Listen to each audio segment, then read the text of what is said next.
या रसिकांच्या दरबारात नजर टाकल्यानंतर मी प्रयत्न करतोय की यात लग्न झालेली माणसं किती आणि ज्यांची व्हायची आहेत असे किती. तसं काही फार अवघड नाही आहे. जे माझ्याकडेच बघतायत त्यांची लग्न झालेली आहेत आणि जी मंडळी इकडे तिकडे आपल्या शेजारी कोण आहे, डावीकडे कोण आहे, उजवीकडे कोण आहे, इकडे बघतायत त्यांची व्हायची आहेत. त्यामुळे मलासुद्धा कथा जी सांगावीशी वाटते ती अशा मंडळींकरताच सांगावीशी वाटते की एक व्यक्तिमत्व मला अनेक वर्षापूर्वी भेटलेलं. आता तुमच्या आमच्या आयुष्यामध्ये कुठला माणूस कधी भेटेल, काय अनुभव देईल, काय सांगेल हे सांगणं मुश्किल आहे. पण काही काही व्यक्तींचे अनुभव तुम्हाला आयुष्यभरचा संदेश देतात. असा एक माणूस मला अनेक वर्षापूर्वी भेटला होता, तोही पुणे मुंबई प्रवासामध्ये. पण त्यावेळेचा काळ फार वेगळा होता. म्हणजे प्रवास हा खऱ्या अर्थाने एक आनंदाचा भाग होता. आजच्यासारखी परिस्थिती नव्हती. आज काय होतं की 4 तास गाडीमध्ये बसायला मिळावं म्हणून आपण 5 तास रांगेत उभे राहतो. रांगेत उभं राहिल्यानंतर त्या खिडकीपाशी गेल्यानंतर फटक्कन त्याच वेळेला खिडकी बंद होणार नाही ना याची काळजी करतो. आणि मला तर नेहमी एका गोष्टीचा प्रश्न पडतो की रांगेमध्ये मी किती अंतरावर उभा राहिल्यानंतर सेफ डिस्टन्सवर आहे, जाम पत्ता लागत नाही. आणि हे फक्त रांगेत होतं अशातला भाग नाही. माझी ह्या तऱ्हेची अडवणूक प्रत्येक ठिकाणी होते. एखाद्या मित्राच्या लग्नाला गेलं आणि आपण मांडवात बसलेले असलो तर आपल्याला हवी असलेली व्यक्ती मांडवाचा कुठलाही खांब मध्ये न येता सारखी दिसत राहील अशी मला जागाच नाही मिळत. पंक्तीत जेवायला बसलो तरी देखील मला नेमकं पान मिळत नाही. हे नेमकी अशी जागा मिळते की त्यांनी इकडून वाढायला सुरुवात केली तर पदार्थ इथे जमतो, इकडनं सुरुवात केली तर इथे जमतो, आणि तो नवीन ताट जेव्हा भरून आणतो तो एकदम इकडनं किंवा इकडनं सुरुवात करतो. तर रांगेत कुठल्या अंतरावरती मी योग्य अंतरावर आहे हे मला कधीही कळत नाही. तर एवढं करून त्या काळामध्ये कॉम्प्युटर वगैरे हे काही प्रकार नव्हते. त्यामुळे तिकिटावर सगळं 2 तिकीटं मिळायची, एक रिझर्वेशनचं तिकीट, एक साधं तिकीट, आणि तो काहीतरी त्यावरती त्याच्या हस्ताक्षरात लिहायचा. ते हस्ताक्षर मला कधीही ओळखायला आलं नाही. म्हणजे तेव्हापासून मला सारखं असं वाटायचं की ज्या लोकांचं अक्षर तद्दन खराब आहे, टाकाऊ आहे, पण जे कधीही डॉक्टर होत नाहीत ते सगळे रिझर्वेशन क्लार्क होतात. आणि तरीसुद्धा तिकीट रिझर्व करूनसुद्धा त्या दिवशी 2 तास अगोदर स्टेशनवरती यायचं. ए बोगी का बी बोगी ह्याचा शोध लावायचा प्रयत्न करायचा. आणि मग गाडी सुटेपर्यंत याच सीटवर अधिकार सांगत आणखीन कोणी येत नाही ना याची काळजी. मग प्रवास नावाची गोष्ट संपली. आणखीन एक गोष्ट होती. म्हणजे त्यावेळेला फेरीवाल्यांचा हैदोस तर आता किती वाढला याची तुम्हाला कल्पना आहेच. पण त्या काळात देखील दिवाडकर चिवडा, लहान मुलांची खेळणी, न मोडणारे कंगवे, असं तुमच्या उरावर पाय देत देत माणसं म्हणजे फेरीवाले. आत्तासुद्धा भीती वाटते हो की त्या उकळत्या चहाच्या किटल्या त्यांना बरोबर जागा मिळते. म्हणजे उकळती किटली पाहिली की आपण बाजूला होतोच. तर एवढं सगळं म्हणजे पुणे ते मुंबई प्रवास. पण तो काळ फार वेगळा होता. पण ही काळजी घ्यावी लागतच होती. आणि मग त्याप्रमाणे आपण आपली जागा पकडली की आणखीन एक प्रॉब्लेम खिडकीच्या बाहेर उभा आहे याची कल्पना नसते. एक कोणीतरी गृहस्थ हातामध्ये एक छोटीशी पिशवी घेऊन आपल्या खिडकीपाशी असा उभा असतो. हा रेल्वे कर्मचारी आहे का कुणाला तरी निरोप द्यायला आला आहे का कुणाची वाट पाहतोय, शेवटपर्यंत पत्ता लागत नाही. आणि गाडी सुटली म्हणजे तो रिझर्वेशनचाच डबा पकडतो. हा रिझर्वेशनचा डबा आहे हे त्याला माहिती असतं किंवा नसतं, पण गाडी ह्या तऱ्हेने पकडायची हे त्याने ठरवलेलं असतं. आणि मग तो काय करतो, तो तुमच्या शेजारी येऊन उभा राहतो. 4-5 स्टेशन जाईपर्यंत वाट बघतो आणि मग साहेब जरा अशा वेळेला सरकायचं का सरकायचं नाही हे इतके वर्ष प्रवास करून मला अजून समजलेलं नाही आहे. बरं, आपण सरकून जागा दिली, मनामध्ये संताप येतो. अरे आपण 2-3 तास रांगेमध्ये उभे राहिलो आणि हा गृहस्थ शेवटच्या क्षणी येतो, सरकून घ्या म्हणतो, आणखीन जागा मिळवतो. त्याच्या डोक्यात राग असतो. बरं सरकू नये तर समोरच्या बाकावरची सगळी माणसं जागा बरोबर का बांधून न्यायची आहे. मेला 3 तासाचा तर प्रवास, म्हणजे ह्यांनी सरकायला हरकत नाही असं सगळं तिकडच्या लोकांना वाटतं, कारण त्यांचे सेफ असतात. बरं तुम्ही मला असं म्हणाल की तुम्हाला जर एवढा प्रश्न पडतो तर सरका आणि द्या जागा. बरं मला माझ्या मित्रासारखं जमत नाही हो. माझा मित्र आणि मी एकदा मुंबईच्या बसमधनं ऑफिसला चाललो होतो. आमचा मित्र डोळे मिटून बसला होता. मला वाटलं याला झोप लागली आहे. ड्रायव्हरने अचानक ब्रेक मारला तर हा पडेल, म्हणून मी त्याला असं केलं, मी जागाच आहे. अरे मग डोळे मिटून का बसलायस? त्याचं काय आहे की बायकांनी उभं राहायचं आणि आपण बसायचं हे बघवत नाही. तर मला हेही जमत नाही हो. पण त्या कुठल्या तरी एका प्रवासात मी ठरवलं की आपण मित्रासारखं करायचं. बरं सरकायला माझी स्वतःची फारशी हरकत आहे अशातला भाग नाही, पण बरोबर सौभाग्यवती असाव्यात. आणि मग घरी गेल्यानंतर जो डायलॉग होतो, तो प्रश्न, तो आवाज अगदी ह्या क्षणी माझ्या डोळ्यासमोर उभा आहे. म्हणजे आपली चाहूल लागली की शेजारच्या फ्लॅटचा दरवाजा उघडतो आणि असं पिक्युलियर आवाजात असा एक प्रश्न येतो, आलं का पुणं? ठीक आहे, आपल्या पैशामध्ये हो बा आलं असं सांगावं. नाही, हो आलं. दमलेल्या दिसताय तर काय, बसायला जागा मिळाली नव्हती का? मिळाली होती. आता आपल्या बाईचे असं उत्तर देत आहेत तर शेजारच्या बाईने गप्प बसावं. पण गप्प बसेल ती बाई कसली? मग काही नाही, सरकून घ्या म्हटल्यावर आमचे हे सरकले. आता त्या सरकलेल्या बायकोचा असा काही सूर लागतो की असं वाटतं काढ काढ 2 आपल्याकडे मुस्काडीत माराव्यात. आणि तरी ती बाई गप्प बसत नाही. ती लगेच म्हणते, नाही हो, कोणी सरकून घ्या म्हटलं म्हणजे नाही म्हणवत नाही. मग आपल्या घरातलं उत्तर, काही नाही, जे खमके असतात ते म्हणतात. आता खमकेपणा जर आपल्या रक्तात मुळापासूनच नसेल तर ऐन वेळेला आणायचा कुठून? मग मित्राची मी आठवण केली. शेजारी एक पिशवीवाला उभा राहिला हे पाहिलं आणि मी आपलं डोळे मिटून बसलो. आता मी गाडीत डोळे मिटून बसलो.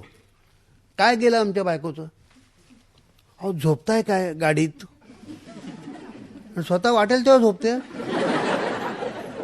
बरं नुसती झोपते असं नाही, कौतुकाने सांगते माझी झोपेची तक्रार नाहीच आहे. गादीला पाठ लागल्याबरोबर डोळा लागतो. पण नाही बाईसाहेब, तुमचा आधी डोळा लागतो म्हणून तुम्ही गादीवर पडता. आणि हे म्हणून देखील सकाळी उठल्यानंतर ठरलेलं वाक्य, रात्रभर डोळ्याला डोळा नाही. आता डोळ्याला डोळा नाही म्हणजे नेमकं काय? किती भाषेतली पुस्तकं शोधली पण ह्याचा अर्थ मिळालेला नाही. तर मी आपलं तिला गप गप असं सारखं करतोय. ते काय झोपताय काय झोपताय असं करते. 4-5 स्टेस्ट गेली आणि साहेब जरा हे शब्द कानावरती आले. त्यानंतर मी डोळे उघडले. पाहिलं तर ही विनंती त्याने समोरच्या माणसाला केली होती आणि तो ताबडतोब सरकला होता. पण तो सरकणारा आहे हे त्याने गाडीत प्रवेश केल्याबरोबर मी ओळखलं होतं. कारण एकूण 40-45च्या दरम्यान काहीतरी वय असेल. डोक्याला मस्तपैकी टक्कल होतं. डब्यातला लाईट असा रिफ्लेक्ट होऊन अंगावर येत होता. आपल्याला टक्कल म्हटलं म्हणजे हसायला येतं, पण टकलाचा एक गुण आहे, ते नेहमी नीटनेटकं असतं. त्याला काही मेंटेनन्स चार्ज नाही. तर असं डोक्याला टक्कल पडलेलं, शरीर चांगलं सुटलेलं. तो बाकावरती बसला, त्याने मांडी घातली, सुटलेलं पोट असं मांडीवर ठेवून दिलं. मी पाहिलं तर बुशर्टचं वरून दुसरं बटन रिकामं होतं, सुटलेलं होतं. आणखीन बारकाईने पाहिलं तर गंजी फ्रॉकची बाही बुशर्टच्या बाहीच्या बाहेर आलेली. 1-2 मिनिटांनी परत लक्ष गेलं, म्हटलं आणखीन काहीतरी प्रकार दिसतोय. तर गळ्यातलं जानवं त्याच्याही पुढे आलेलं. मग त्याच्या शेजारी त्याचा एक 14-15 वर्षाचा मुलगा, त्याच्या शेजारी 11 किंवा 13, ज्याला बॉर्डर लाईन केस म्हणतात, अशा वयाचा मुलगा आणि त्याच्या शेजारी त्याची अशी तरुण स्मार्ट तरतरीत बायको. या सगळ्या स्मार्ट बायका लोकांना कशा येतात वाटल्या तेव्हा आम्ही कुठे गेलो होतो. असेच कुठे ते कथा सांगायला गेले असणार आम्ही. आणि जी एक सिंगल सीट असते त्या सिंगल सीटवरती त्या बाईची तरुण तरतरीत सर्वात लहान मुलगी. त्या सगळ्या फॅमिलीकडे पाहिल्यानंतर मला असं उगीचच वाटायला लागलं की त्या काळाप्रमाणे 2 या 3 बास या नियमाप्रमाणे या नियमांचं उल्लंघन व्हायच्या आत मुलगी झाली असावी. पण योग्य वेळेला मुलगी होण्यामध्ये बाईचं चातुर्य उपयोगी पडलं असेल असे काय काय विचार मनात यायला लागले. कारण एकूण तो सगळा उरक 5 वर्षातला होता. आणि गाडीत बसल्याबरोबर तिने मुलांना बजावलं, चांगले पसरून बसा, मध्ये जागा सोडू नका. एवढीशी पोरं ती पसरून पसरून किती पसरणार.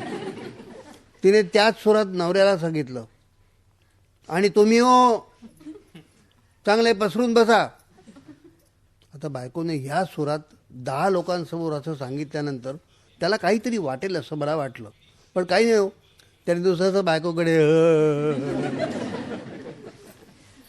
आणि ते काय बायकोने असं केलं त्याने पुन्हा असं करून असा हात असं आत घातला, जानवं असं खेचून घेतलं आणि तसं गोळा करून टाकून दिलं. या एकूण सगळ्या अवतारावरून हा सरकणारा आहे हे माझ्या लक्षात आलं होतं. आणि त्याप्रमाणे तो सरकला. झालं 1 नंबर सरकला, 2 नंबर सरकला. बाईला धक्का लागल्याबरोबर तिने डब्यात पाहिलं. विजा सरकलास ना शेवटी. मला बोलू नको, दादा सरकला म्हणून मी सरकलो. दादासाहेब आपल्याला काय सांगितलं होतं. प्रत्येक प्रवासात मला बोलतेस बाबा सरकले म्हणून मी सरकलो. तुम्हाला मी काय बजावलं होतं.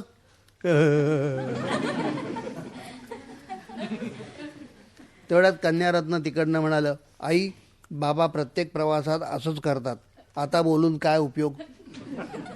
हो ग बाई असं म्हणत तिने बाहेर पाहायला सुरुवात केली. 10-15 मिनिटानंतर चेकर आला.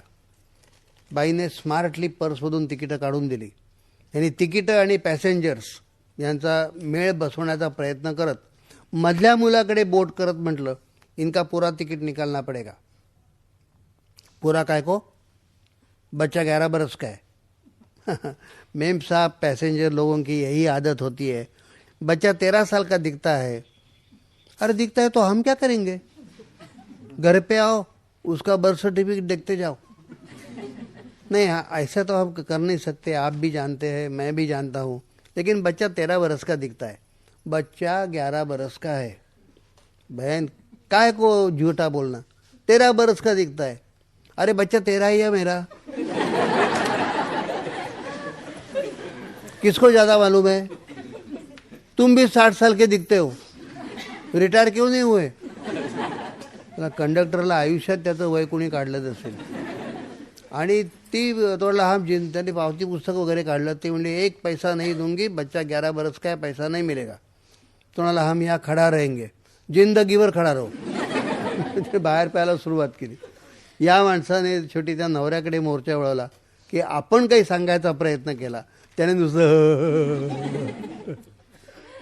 एवढंच केलं. झालं. त्याने वाट बघितली, तो निघून गेला. कर्जत जवळ यायला लागलं आणि मग संशयास्पद हालचाली सुरू झाल्या. तसं 1 नंबरने 2 नंबरने 1 नंबरला सांगितलं, दादा प्लॅटफॉर्मवर एके ठिकाणी वडे मिळतात ते आण, डब्यात येतात ते काही चांगले नसतात, तू गाडी थांबता थांबता उडी मारून पटकन घेऊन ये. तिकडनं कन्यारत्न म्हणालं, गाडी सुटली म्हणजे दादाला काय सांगतोस, बाबा जातील. अगं पण गाडी सुटली म्हणजे. आणि मग मातृदैवत म्हणालं, हे बघ सुमे, गाडी सुटली तर तुझा दादा धावत धावत गाडी पकडेल, तरी तुझे बाबा नुसते गाडीकडे बघत उभे राहतील. शेवटी नंबर 1ने स्मार्टली वडे आणले. 1 पुडा त्याने आमच्याकरताही सौजन्य म्हणून आणला. तो असा पुढे धरला. त्याबरोबर मी म्हटलं, अरे तू आमच्यासाठी कशाला त्रास घेतलास. त्याने लगेच परत घेतला. आता हे असं म्हणायचं असतं, हे या कार्ट्याला कोणी सांगू नये. त्या घरात काय संस्कार करतात की नाहीत. म्हणजे नंतर मी विकत घेतले, पण आपल्या डोक्यात तो राहिला तो राहिला हे असतंच. चला, प्रवास ह्या पद्धतीने संपला. मनात आलं की ही व्यक्ती कायम आपल्या लक्षामध्ये राहील. पण एकदा गाडीशी आणि प्रवासाशी संबंध संपला की आपण सगळ्या गोष्टी विसरतो. त्याप्रमाणे घरी आलो. ते नेहमीचे ठराविक डायलॉग झाले. आणखीन 8-1 दिवस अजून अवकाश होता. रजा वाढवावी असा विचारही होता. आणि आमच्या ऑफिसमधल्या लोकांची एक पद्धत आहे की कुणी असं पुष्कळ दिवस रजेवर गेलं की एक रविवार त्याच्या घरी सगळ्यांनी जमायचं आणि तो रजा वाढवतोय का, त्याच्या ठिकाणी आपल्याला 10% जास्त दिवस काम करायला मिळेल का, याचा हिशोब करायचा. म्हणून सगळी मंडळी आमच्या घरी जमली.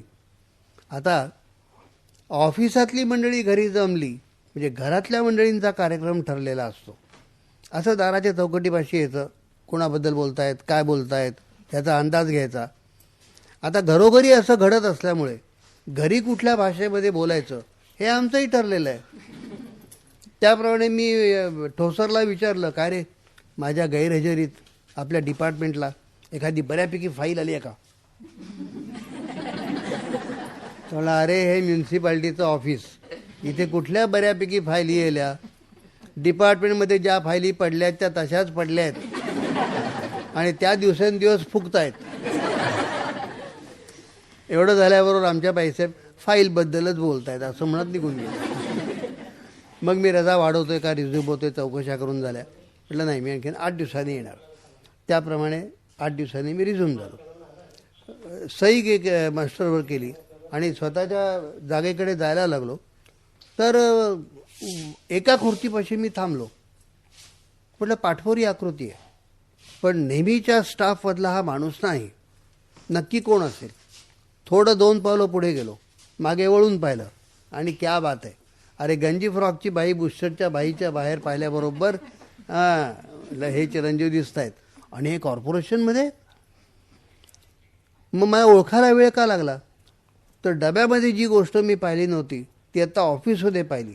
त्याच्या नाकावर चष्मा होता, पण तो चष्मा देखील त्या ग्रस्ताने कसा ठेवावा हे असा इथपर्यंत आलेला हो. त्यावेळी मला सारखं वाटायचं की हा चष्मा पडणार, म्हणून जरा आवाज झाला रे झाला मी चष्मा पडला वाटतं असं म्हणून मागे वळत राहिलो. त्याचा मला एवढा मनस्ताप व्हायला लागला की शेवटी मला वाटलं आपण उठावं, पंतवैद्यांच्या जागी जावं आणि तो चष्मा जिथे असायला हवा तिथे असा खुपसून बसवावा. पण नाही, मी माझं मन आवरलं. कारण विचार केला की ह्या पद्धतीने लोकांच्या ज्या वस्तू जिथे असायला हव्यात त्या जर मी ठेवायला सुरुवात केली तर माझं काम किती वाढेल. आणि एवढं करून सगळ्यांच्या वस्तू मला जागेवर ठेवता आल्याच नसत्या. त्यातल्या काही वस्तू ठेवताना मला फार बरं वाटलं असतं. तर शेवटी तो विचार डोक्यातून मी काढून टाकला. पण माझ्या गैरहजेरीत पंतवैद्यांचा आणखीन डिपार्टमेंटचा जो काही सहवास घडला होता तेवढ्या कालावधीमध्ये पंतवैद्य ही काय चीज आहे हे सगळ्या लोकांनी ओळखलं होतं. म्हणजे पंतवैद्यांच्या निमित्तानं आमच्या डिपार्टमेंटला एक करमणूक केंद्र चालून आल्यासारखं. कारण ह्याचं सगळं बावळटासारखं बसणं, बावळटासारखं बोलणं, एकूणच सगळं अवतार. त्यामुळे फिरकी घेण्याकरता एक चालता बोलता माणूस आम्हाला मिळाला होता. आणि त्याप्रमाणे वेगवेगळ्या तऱ्हेने फिरक्या घेणं, त्याला बायकांच्या नावाने चिठ्ठ्या पाठवणं, अमुक ठिकाणी भेटाल का, हा आपला तिथे जाऊन उभा राहायचा, असा सगळा बावळटपणाचा कारभार. आणि एकदा आमच्या लोकांनी कमालच केली. सगळेजण त्याच्या टेबलाभोवती जमले आणि सांगितलं आता घाटपांडे रिटायर होणार आहेत तर आपण त्यांना मस्तपैकी पार्टी देऊया. अरे पार्टी काय, त्या अगोदर एक पिक्चर दाखवूया. हां चालेल, पिक्चर दाखवूया. कोणतं? अरे आपण रिगलला जाऊ. पंतवैद्य, तुमच्या कंपनीशिवाय काही मजा नाही, तर तुम्ही यायला पाहिजे. हो येईन ना. आणि मग पंतवैद्यांच्या टेबलापाशी बसून अगोदर पिक्चर का अगोदर लंच ह्याच्यावरती पंतवैद्यांचा गोंधळ उडेल इतकी या लोकांनी अर्धा तास चर्चा केली. त्यांना 20-25 तिकीटं काढलेली दाखवली आणि त्यांना बरोबर रिगलपाशी बोलावलं. आणि सोमवारी शिपायाने सगळा तपशील दिला की हा ग्रह धापा टाकत बोरिवलीपासून थेट चर्चगेट, तिथून रिगल ह्या फुटपाथवर 15 मिनटं उभा, त्या फुटपाथवर 10 मिनटं उभा. मग मॅनेजरला जाऊन भेट, मग फॉयरमध्ये वाट बघ, मग बाल्कनीत अगोदर काही माणसं बसलेत का ते बघून ये. असं करत संध्याकाळी 6 वाजेपर्यंत 5.5 तास फुटपाथवरती उभा होता. त्या दिवशी मला फार राग आला, म्हणजे वाईट वाटलं एवढ्याकरता की एखाद्या माणसाला असं तासनतास वाट बघायला लावायची यासारख्या दुसऱ्या वेदना नाहीत. ज्यांनी आपापल्या माणसांच्या अशीच वाट बघितली असेल त्यांनी फक्त ते क्षण आठवून बघावेत. मला तर वाटतं की सरकारने सक्त मजुरीसारख्या शिक्षा काढून टाकून तुरुंगातल्या कैद्याला फक्त एवढं सांगावं, उद्या बायको भेटायला येणार आहे, परवा बहीण भेटायला येणार आहे, तो वाट बघून बघून मरेल. तर ही असली. आणि दुसरा भाग असा आहे की अरे एक माणूस ठीक आहे बुद्धीने जरा कमी आहे, त्याच्या फिरक्या घेण्यामध्ये तुमची बुद्धिमत्ता कुठे आली. अरे हिंमत असेल तर बुद्धिवादांचीच फिरकी घेऊन दाखवावी, जरा देवाणघेवाण बरोबरीची व्हावी. एक माणूस बावळट आहे म्हटल्यानंतर बाकीच्या 25 हुशार माणसांनी आपली हुशारी बाजूला ठेवायची आणि त्याच्या मागे लागायचं. यात करमणूक कुठली, आनंद कुठला, बुद्धिमत्ता कुठली. अरे फिरकी घेतली तर ती अशी घेतली पाहिजे की ज्याची फिरकी घेतली त्याला देखील त्याच्यामध्ये आनंद लुटता आला पाहिजे. आणि हे काय चाललंय. तर पुन्हा अशी जीवघेणी थट्टा जर पंतवैद्यांची कुणी करायचं ठरवलं तर मी ठरवलं की आपण त्यांना सावध करायचं. मध्ये असेच 1-2 महिने गेले, बारक्या बारक्या खोड्या काढणं चालूच होतं. आता बिचारा लांब राहत होता, पावसाळ्यामध्ये गमबूट वापरायचा आणि त्याने आपले कॅनव्हसचे बूट ऑफिसमध्ये ठेवले होते. तर रविवारला लागून 2 सुट्ट्या होत्या. तर ह्या लोकांनी काय केलं, ती गमची बाटली असते ना, ती अख्खी गमची बाटली शनिवारी दुपारी सगळेजण गेल्यानंतर पंतवैद्यांच्या बुटात ओतली. 2 दिवसामध्ये तो डिंक सुकून गेला. मंगळवारी जेव्हा सगळेजण कामावरती आले त्या पंतवैद्यांनी गमबूट पायातले काढले, आणखीन ते कॅनव्हसचे बूट पायात घातले. एक 2-3 मिनिटांनी असं पायाला चाव चाव चाव चाव चाव व्हायला लागलं. ते पायाने बूट काढायचा प्रयत्न करतायत, तो निघत नाहीये. मग लगेच बाकीचे टपलेलेच होते, ते सगळे एकत्र आले. काय पंत, काही प्रॉब्लेम आहे काय वैद्य, काही प्रॉब्लेम आहे. नाही हो, या बुटाला काहीतरी झालंय. मग एकाने तो बूट असा खेचून काढला आणि त्याच्याकडे पाहिलं. हा पंतवैद्य, याला म्हणतात गमबूट. हे असे सगळे प्रकार. आणि त्यानंतर ह्या लोकांनी जेव्हा माथेरानला जायची आयडिया काढली त्या म्हटलं याला एकट्याला माथेरानला पाठवतील आणि हे लोक कोणी घर सोडणार नाहीत. कारण सोमवारी यांनी चित्रपटाच्या बाबतीत हेच केलं होतं, सगळे आरामात आपापल्या घरी होते. आणि मला वाईट वाटलं ते एका गोष्टीचं की रोज गाडीचा बळी झालेला माणूस, तुम्ही काय आम्ही काय. एक दिवस असं वाटतं की त्या लोकलचं दर्शन नको. अरे घरी पाहुणे असतात किंवा काहीही उद्योग नसेल तर या भरलेल्या शहरामध्ये माणसाला स्वतःचा सहवास काही काळ हवा असेल तर त्यासाठी देखील क्षण मिळत नाहीत. म्हणून शांतपणे घरी राहावं असं वाटतं. ते सगळं सोडायचं आणि त्याला उन्हात उभं करायचं. ह्याला मी अमानुष हाच शब्द वापरीन. मग माथेरानची ट्रिप हा विषय निघाल्यावर मी चिठ्ठी पाठवली, पंतवैद्य जीवाभावाचं काम आहे, संध्याकाळी ऑफिस सुटल्यावर थांबा. ते थांबले. सगळे निघून गेल्यानंतर मी त्यांच्या टेबलापाशी जाऊन उभा राहिलो. पंतवैद्य लगबगीने उठले, त्याने दुसरी खुर्ची अशी उलटी केली. मग मी त्यांच्यासमोर, ते इथे. काय काळेसाहेब, काय काम काढलं. काम असं काही नाही हो, पण आता ह्या डिपार्टमेंटला आपण इतके दिवस आहोत, तुम्हाला येऊन आता वर्ष जवळजवळ होत आलं. पण फक्त आपले चेहरे आणि आडनाव परिचयाची, या पलीकडे एकमेकांना काय माहिती आहे. मला तर नेहमी असं वाटतं की ऑफिसमधल्या सगळ्या लोकांची यादी करावी, त्यांच्या घरचे पत्ते, त्यांचे कॉन्टॅक्ट नंबर्स. काही इमर्जन्सी उद्या निर्माण झाली तर कुठल्याही व्यक्तीला घरी ताबडतोब आपल्याला कळवता आलं पाहिजे. यापैकी आपण काही करत नाही. आपण वर्षोनवर्ष म्हणतो की त्याला मी इतके वर्ष ओळखतो. काय ओळखत असतो. उद्या इमर्जन्सीला कुठे निरोप पाठवायची वेळ आली, समजा त्या माणसाला चक्कर आली, घरी कळवायचं असेल, आपल्याला कुठे माहिती असते. म्हणून म्हटलं खूप दिवसात तुमच्याशी मी कधीच बोललो नाही, आज जरा शांतपणे गप्पा गोष्टी कराव्यात. काळेसाहेब, तुम्ही जीवाभावाचं काम आहे असं लिहिलं आहेत. पण तर आता खरं सांगू, इतका वेळ बोललो ती प्रस्तावना होती. तुम्ही ह्या डिपार्टमेंटमधून बदली मागून घ्या. का? इथला ॲटमॉस्फिअर चांगलं नाही. अरे तुम्ही म्युन्सिपाल्टीमध्ये चांगल्या ॲटमॉस्फिअरची अपेक्षा करताय. ॲटमॉस्फिअर म्हणजे मला तसं म्हणायचं नव्हतं, म्हणजे माणसं. काळेसाहेब, माणसांना घाबरून जर पळत सुटलं तर माणसं आणखीन मागे लागतात. कशावरून? असा माझा 22 डिपार्टमेंटचा अनुभव आहे. तुम्हाला सगळीकडे ही अशीच माणसं भेटली? हो. आणि तुम्हाला काही वाटलं नाही? नाही. नवल आहे, पण दॅट इज माय नेचर. नाही, पण पंत तुमच्या मागे सगळं. काळेसाहेब, मी विचार केला की बाकीच्या लोकांना पगार किती आहे, तर माझ्या इतकाच पगार आहे. मग त्यांना रोज नाटक, सिनेमा वगैरे ही चैन परवडेल का? नाही परवडणार. मग माझ्यासारख्या एका माणसाला बावळट करायचं आणि बाकीच्यांनी एन्जॉय करायचं. अरे पण तुमच्या जीवाचा काही विचार पण मी मनावरच घेत नाही. केव्हा तरी त्रास नाही, दॅट इज माय नेचर. म्हटलं उगीच तुम्ही सारखं मला that is my nature, that is my nature असं म्हणू नका. मला सांगा. अहो काय सांगणार? पुणे मुंबई प्रवासात आपण पहिल्यांदा भेटलो. माय गुडनेस, तुम्ही मला ओळखलत पहिल्याच दिवशी. मग बोलला नाहीत, दॅट इज माय नेचर. पण त्यामुळे लोक तुम्हाला काय म्हणतात ते माहिती आहे का? मला बावळट हा शब्द उच्चारायचा होता, पण माझं धाडस झालं नाही.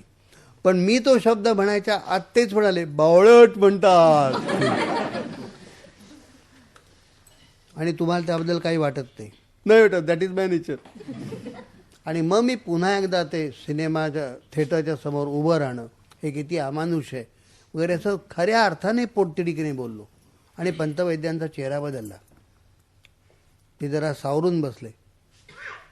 काळेसाहेब, तुम्ही फार असं इथून काहीतरी माझ्याशी बोलताय असं मला वाटतं. ऑफकोर्स. मग तुम्हाला मी एक सांगू का? बोला ना. माझे जे काही होतं ना त्याची तुम्ही एवढी काळजी करू नका. का? अहो कुठे बोलू नका, पण या बावळटपणाचे पुष्कळ फायदे आहेत. बावळटपणाचे फायदे? मग पुणे मुंबई प्रवास आपण एकत्र केला की नाही? हो. तिकीटचे खर्ची कोण भांडलं?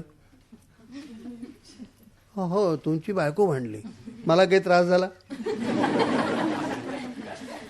मला कर्जतला बटाटे वडे बसल्या जागी मिळाले की नाही? मला काही तकलीफ झाली? हेच फायदे. नाही तरीसुद्धा पंतवैद्य, आता तुमच्या डिपार्टमेंटला येऊन मला 1 वर्ष झालं. माझ्या हातून कामात काही चूक झाली? नाही. उलट त्या दिवशी साहेब आणखीन एकाला सांगत होते की हा नवीन माणूस आलाय, पण अगदी बोट दाखवण्या एवढी कामामध्ये चूक नाही. होईल कशी? मी कामच नाही केलं. पंत काय सांगता काय? अहो ही म्युन्सिपाल्टी आहे. इथे काम करणाऱ्या माणसाच्या हातूनच चुका होतात. चूक झाली याचा अर्थ तो काम करतोय हे कोणी ध्यानातच घेत नाही. इथे काम करताना चूक होणं ही चूक आहे, कामच न करणं ही चूकच नाही. पण मग तुम्हाला इन्क्रीमेंट्स वगैरे ते सगळं आपोआप मिळतं. कसं काय? म्युन्सिपाल्टी आहे. इथे एक माणूस लायक आहे सिद्ध करायला जेवढी वर्ष लागतात त्यापेक्षा जास्त वर्ष तो नालायक आहे हे सिद्ध करण्यामध्ये जातात. तोपर्यंत सगळी प्रमोशन्स मिळतात. काय सांगता काय? अरे आमची बदली होण्यापूर्वी आमचा एक ऑफिसर दुसऱ्या ऑफिसरला सांगतो की तुझ्याकडे एक बावळट माणूस पाठवतोय, त्याच्याकडे कुठलंही महत्त्वाचं काम देऊ नको. त्यामुळे सगळ्या महत्त्वाच्या फायली त्या टेबलावर किंवा या टेबलावर, मध्ये मी सेफ. कुठलं तरी इम्पॉर्टंट काम माझ्या डोक्यावर पडलं का तर आनंदात असतो. मग घरी काय करता? अरे घरी तर मी राजासारखा असतो. बायकोकडून तुम्हाला बायको, अरे जशी 3 मुलांना सांभाळते ना तसं मी तिथं 4थं मूल आहे असं समजून मला वाढवते. काय सांगता काय? अरे लग्न झाल्याबरोबर आमच्या लक्षामध्ये आलं की तिला काय हवे? सत्ता. आपल्याला काय हवी आहे? शांती. मग तू स्मार्ट, आय एम बावळट. आणि एक तुम्हाला गंमत सांगतो, घरातला कर्ता पुरुष जर बावळट असेल ना तर बाकीची माणसं फार तरतरीत होतात. आमच्या घरात चौघांची सारखी धावपळ चालू असते. हे काम कर, ते काम कर, हे काम कर. आणि आई मुलांना बजावत असते. तुमच्या वडिलांच्यावर अवलंबून राहू नका, त्यांना जमणार नाही. त्यामुळे मी एका जागी बसून असतो आणि सगळे धावत असतात. असेल बुवा. पण बनतं तरी देखील ज्याला आपण टॅलेंट्स म्हणतो, जिनियस म्हणतो, त्या माणसाचा रुबाब काय और असतो. काय साहेब, तुमच्या फार खुचड कल्पना आहेत. जिनियस तर गोष्ट आपण सोडूनच देऊ, पण जे टॅलेंटेड माणसं आहेत त्यांच्या बाबतीमध्ये काय होतं. मग दोन टॅलेंटेड माणसांचं एकत्र का नाही जमत. दोन टॅलेंटेड माणसं एकत्र आली की दोन डिपार्टमेंट्स काढतात. दोन टॅलेंटेड पुढारी एकत्र आले तर वेगळा पक्ष काढतात. म्हणून आपलं कुटुंब, आपला हा संबंध, परिवार, आपला देश हे जर सगळं व्यवस्थित चालायला हवं असेल तर एक माणूस जिनियस पाहिजे आणि बाकीचे ऑनेस्ट पाहिजेत. मग सगळं राज्य नीट चालतं की नाही बा. नाही, कबूल आहे. पण तरी देखील पंतवैद्य हे सगळं आहेत. तुमच्या बावटपणाचे फायदे तुम्हाला प्रत्यक्ष मिळत आहेत तेव्हा मी ते नाकारू शकत नाही, कारण तुमचा तो प्रचितीचा भाग आहे आणि माझा अंदाजाचा भाग आहे. पण तरी देखील एक गोष्ट डोळ्यासमोर आली किंवा आठवली की मला ते असह्य होतं. कोणती? हेच रिगलपाशी एक मनुष्य आपला 6 तास उन्हामध्ये उभा आहे, याची वाट बघतोय, त्याची वाट बघतोय. आणि काळेसाहेब, तुम्हाला एक सांगू का? सांगा ना. तुम्ही माझ्यावरती वॉच ठेवण्याकरता शंकरला किती पैसे दिलेत? काय, मी या असल्या गोष्टीमध्ये कधी भाग घेत नाही. पण कुणी आठणे, कुणी रुपया वगैरे असं काहीतरी दिलं असं म्हणतात. मी त्याला एका रकमेने 10 रुपये दिले. अच्छा. आणि त्यानंतर पंतवैद्यांनी मला जे सांगितलं ते मला तुम्हाला सांगायचं आहे की ज्यांची लग्न व्हायचे त्यांना, की जाल तुम्ही हनीमूनला वगैरे आणि असं रुबाबात आपल्याला काय काय येतं हे सांगाल. आयुष्यभर ते करत बसावं लागेल. तेव्हा कधीही तुम्हाला काय येतं वगैरे सांगू नका. मी आत्तापर्यंत काय काय केलं, कॉलेज कसं गाजवलं, शाळा कशी चमकवली, काही बोलू नका. मला काही येत नाही, इथून सुरुवात करा. तर तुमचं आयुष्य अत्यंत सुखाचं आणि शांतीचं जाईल. कारण बायकांना सत्ता हवी असते आणि आपल्याला शांती हवी असते. तर हे सांगण्याकरताच ही कथा तुम्हाला मी सांगितली की काहीही असं आहारी जाऊन, मोहात पडून असली भलती सलती वचनं देऊ नका. लग्न होऊन 3-4 वर्ष झाली असतील तरी देखील सांगतो की नवी वचनं देऊ नका. कारण पंतवैद्यांनी मला जे नंतर सांगितलं ते हे की मी त्याला एका रकमेने 10 रुपये दिले. म्हटलं का? त्याने मंगळवारी थापा मारल्या की नाही? माझ्या लक्षात नाही आलं. अरे, तुमच्या लक्षात नाही आलं? ठीक आहे, सांगीन केव्हा तरी. नाही, मला तुमच्याबद्दलच अजून. अहो, माझी काळजी करू नका. गुरुची कृपा आहे, गुरुचा वरदहस्त आहे. म्हटलं ह्या बाबतीत गुरु आहे? हो. महाभारत वाचलायत? हो, वाचलाय.